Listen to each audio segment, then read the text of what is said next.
సింపుల్గా అయితే చిక్కుడుగా ఎగురు చేసుకుందామండి. ఇదైతే చాలా చాలా సింపుల్, చాలా ఈజీ. ఫస్ట్ టైం వండోళ్ళైనా సరే చాలా ఈజీగా వండవచ్చు. ఇది వచ్చేసి కలిపి పెట్టేయడం అండి కూర మొత్తం కూడా. ఇదైతే దాక తీసుకొని శుభ్రం చేసి పెట్టుకున్న చిక్కుడుకాయలు మొత్తం అందులో వేసుకున్నానండి. అందులోకి వచ్చేసి పచ్చిమిరపకాయలు, ఉల్లిపాయలు, టమాటాలు ఈ 3 ఒకసారి బాగా కలుపుకొని అందులోకి కొంచెం గల్లుప్పు, అలాగే 1 స్పూన్ పసుపు అండి, అలాగే 2 స్పూన్లు అయితే కారం వేసుకున్నాను. కొంచెం కారం ఎక్కువగానే వేసుకున్నాను. అలాగే 3 గంటలు నూనె అయితే పోసానండి. ఎవరైనా ఇలాంటి గట్లు ఇంకా యూజ్ చేస్తున్నారా? నేనైతే ఇదే యూజ్ చేస్తున్నాను. దీంతో అయితే 3 గంటలు నూనె పోసాను. ఇవి మొత్తం కూడా మంచిగా కలుపుకోవాలండి. ఉప్పు కారం అంతా నూనె బాగా కలిసేలా కలుపుకున్నాను. చూసారు కదా, మొత్తం కలిసిపోయింది. ఈ ముక్కలన్నీ మునిగిపోయేలాగా నీళ్ళైతే పోసేసుకుందాం.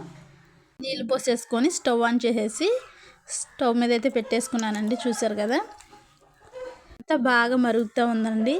ఫుల్లో పెట్టుకొని ఇలా మరిగించుకోవాలి. నీరు మొత్తం కొంచెం దగ్గరికి అవుతుంది అన్నప్పుడు సిమ్లో పెట్టుకొని కలుపుకుంటూ ఉంటే కూర అయితే రెడీ.